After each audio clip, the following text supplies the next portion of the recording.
the first of two July dates before the summer break in the Yamaha R3 bLU cRU European Championship. The fourth of 6 rounds in the 2023 campaign saw the riders head to historic Donington Park. A second consecutive pole for Kevin Fontana, runner-up in race 2 of the 2022 UK rounds, with the top two in this year's point standings, Emiliano Ercolani and Gustavo Manso, less than 0.2 of a second behind him in qualifying. The star of the opening lap, though, was Dorian Joulin, already a podium finisher on his European debut in Barcelona. The 16-year-old, last year's French Supersport 300 runner-up, stormed through from 8th on the grid to lead less than 4 kilometres from lights out.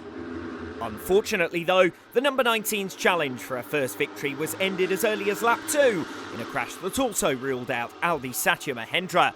The Indonesian, who recently celebrated his 17th birthday, was attempting to recover from a 5-place grid penalty for slow riding during Superpole, turned across the path of Joulin into Redgate, and the pair ended up in the gravel trap at the end of the Wheatcroft Straight. Kevin Fontana dropped to 4th in the championship at the Emilia-Romagna round last month. The first weekend this season he's been kept off the podium. But the Brazilian led no less than 8 laps over the line on the number 26 bike, exchanging top spot with Gustavo Manso throughout. With 6 laps to go, Mark Vick also came through for second. It had been a subdued start to the race for series leader number 9 Emiliano Ercolani, but he set about the defence of his sizable 35-point advantage on lap 8, charging through from 6th to 3rd with a bold move to join Manso and Vick at the front. Kritipak Kenkum earned his first podium at Misano, and he remained in contention for another at Donington Park. bLU cRU Thailand star had led briefly on lap 2, but spent most of the race in 5th or 6th until the penultimate lap, when Gustavo Manso ran wide at the Melbourne hairpin trying to defend the lead, and the 32 of Kenkum slotted through into second, later picking up the lead at the start of the final lap. His advantage, though, was short-lived. He was swallowed up by the pack into the Fogarty S's, dropping to 5th down the Dunlop Straight for the final time, while Mark Vick cut back through to lead. Side by side through the Fogarty S's behind him, Manso and Fontana, with the number 80 putting the squeeze on the 26 and Emiliano Ercolani running out of room as he tried to get alongside. Ercolani went down spectacularly and Kenkum had nowhere to go in avoidance. Both thankfully remounted, Ercolani taking 3 valuable points towards his title lead, and Fontana successfully claimed second from Manso on the inside at the Melbourne hairpin. That late race drama had spread out the lead group somewhat, although there was a close finish for 6th as David Novak claimed his best result in 3 seasons. Celebrations, meanwhile, for Mark Vick, who claimed his first podium in 2021 and is now a race winner at the 27th attempt. I feel really good. For me, this race was incredible because we were doing a great job and enjoyed. I feel good. Gustavo Manso and Kevin Fontana were again the early leaders in race 2, but it was Aldi Satya Mahendra who was set to star, twice coming through the field after receiving a double long lap penalty for irresponsible riding in his crash earlier in the day. The race 2 winner at Misano, Mahendra was right among the front runners from the start and was well placed in second before he served the first part of the penalty on lap 3. He rejoined at the back of a 14-rider train.